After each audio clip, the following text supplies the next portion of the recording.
ভারতের আনন্দবাজার পত্রিকা কর্তৃপক্ষ এবং মঞ্জুরুল আলম পান্নাকে এই ধরনের নির্লজ্জ মিথ্যাচারের জন্য শর্তহীন ক্ষমা চাইবার জন্য অনুরোধ জানাই।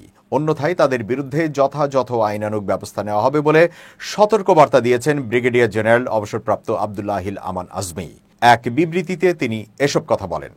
আজমি বলেন, ২০২৪ সালের জুলাই বিপ্লবের পর ৫ আগস্ট ফ্যাসিবাদ সরকারের পতন হলে ৭ আগস্ট রাতে আমাকে মুক্তি দেওয়া হয়। তিনি বলেন, আমি অত্যন্ত উদ্বেগের সঙ্গে লক্ষ্য করছি যে সম্প্রতি আধিপত্যবাদী ভারত ও তাদের দেশ বিদেশের এজেন্টরা আমার বিরুদ্ধে পরিকল্পিতভাবে ক্রমাগত নির্লজ্জ মিথ্যাচার করে যাচ্ছে।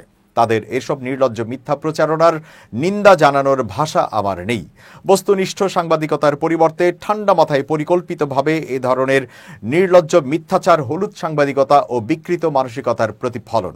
সাবেক এই সেনা কর্মকর্তা বলেন, ভারতের আনন্দবাজার পত্রিকা এবং বাংলাদেশে ভারতের এজেন্ট মঞ্জুরুল আলম পান্নার এসব বক্তব্য ঘৃণা ভরে প্রত্যাখ্যান করে আমি দৃঢ়ভাবে বলতে চাই যে আমার বিরুদ্ধে যা কিছু বলা হয়েছে তা শতভাগ মিথ্যা, ভিত্তিহীন, বানোয়াট ও উদ্দেশ্য প্রণোদিত। কোথাও কোনো সূত্র বা ঘটনার সামান্যতম প্রমাণ ছাড়াই এই ধরনের বক্তব্য একদিকে সেনাবাহিনীর মাঝে অস্থিরতা সৃষ্টির অপচেষ্টা এবং অপরদিকে আমার ব্যাপারে জনগণের মাঝে বিভ্রান্তি সৃষ্টি করে দেশের পরিস্থিতি ঘোলাটে করার এক ঘৃণ্য ষড়যন্ত্র ছাড়া এটা আর কিছুই নয়। তিনি বলেন, আমি অত্যন্ত স্পষ্ট ভাষায় ভারত ও তার দালালদের বলতে চাই যে আমি কোনো দল গঠন করিনি এবং দল করার পরিকল্পনা তো দূরের কথা, দল করার কথা চিন্তাও করিনি। তার বক্তব্য, বাংলাদেশ সেনাবাহিনীকে কার্যত নিষ্ক্রিয় করে তিনি একটি ইসলামিক রেভলিউশনারি আর্মি গঠনের চেষ্টা করছেন। এছাড়া আনসার আল ইসলামের জঙ্গিদের দিয়ে ভারতে হামলা চালানোর জন্য আত্মঘাতী বাহিনী তৈরি করা হচ্ছে। এসব পাগলের প্রলাপ। আব্দুল্লাহিল আমান আজমি বলেন, আনন্দবাজার পত্রিকার বরাত দিয়ে এই কুলাঙ্গার বলছে সেনাবাহিনীকে ইসলামীকরণের প্রবল চেষ্টা চালাচ্ছে মৌলবাদীরা।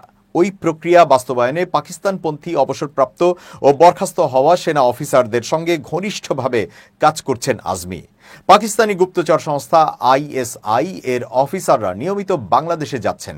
তারা ঢাকার মহাখালী ডিওএইচএস এলাকায় একটি অফিস তৈরি করেছেন।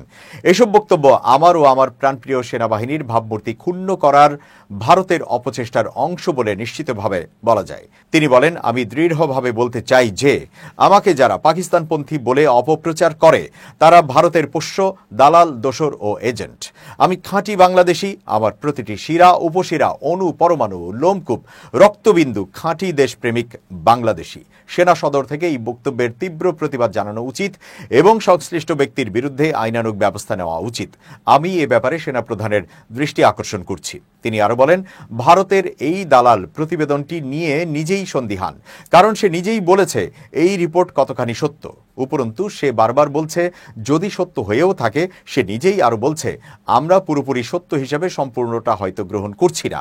তার সকল বক্তব্যই যে কল্পিত তা এসবের দ্বারাই প্রমাণিত হয়ে যায়। সর্বশেষ আজমি বলেন, আমার প্রায় ৩০ বছরের সামরিক জীবনে আমার পেশাগত যোগ্যতা ও দক্ষতা, মানবিক গুণাবলী এবং দেশপ্রেমের যে উজ্জ্বল দৃষ্টান্ত স্থাপন করে এসেছি তা বাংলাদেশ সেনাবাহিনীর সকল জেনারেল সহ সব অফিসার এবং সর্বস্তরের সেনাদের কাছে জানা আছে। দেশবাসীও আমার দেশপ্রেম সম্পর্কে ভালো করেই জানেন। ভারতের শত্রুসুলভ আচরণের বিরুদ্ধে আমার বলিষ্ঠ অবস্থানই আমি তাদের চক্ষুশূল হবার কারণ। ভারতের বিরুদ্ধে বলিষ্ঠ কণ্ঠের আওয়াজ রুখে দেওয়ার জন্যই আমাকে নিয়ে তাদের এই চক্রান্ত। আজমি জানান, আজ ২২ আগস্ট। এই দিনটি আমার ও আমার পরিবারের জন্য একটি ভয়াল দিন। ২০১৬ সালের এই দিনে ভারতের নির্দেশে ভারতের গোলাম সরকারের হুকুমে ডিজিএফআই এর লোক সাদা পোশাকে আমাকে আমার বাসা থেকে অপহরণ করে নিয়ে দীর্ঘ প্রায় ৮ বছর তথাকথিত আয়না ঘরে বন্দী করে রেখেছিল।